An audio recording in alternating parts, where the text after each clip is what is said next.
Tara, samahan ninyo ako at ating saksihan ang lugar na pinupuntahan ng aking daddy lab. Ang lugar na kung saan siya ay sobrang busy. Halos araw-araw ay pumupunta siya dito at meron siyang ginagawa dito. Actually, first time ko mapunta ngayon dito.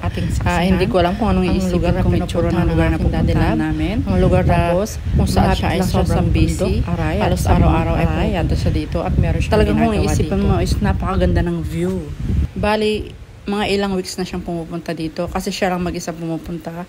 Kaya ako, first time kong pumunta ngayon.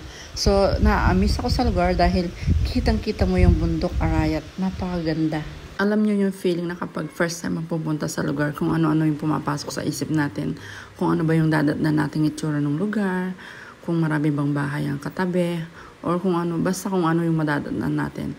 Yun ang iniisip natin na laging pumapasok sa isip natin. At kung ano na ba ang napagawa ni Daddy Lab ko, ano na ba ang itsura nung ginawa nila dito, o ano ba ang tinatayo nila dito.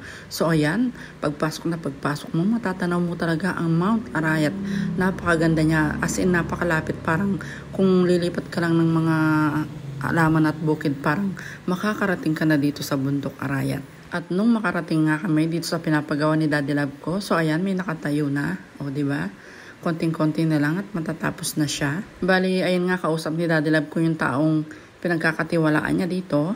At malapit lang ang bahay nila. Kung wala man ang Daddy Lab ko or wala man kami, alam na nila ang gagawin nila. Bali, nagpunta nga kami dito, mga hapon na. So ayan, napakalamig ng panahon dito, napaka-presko.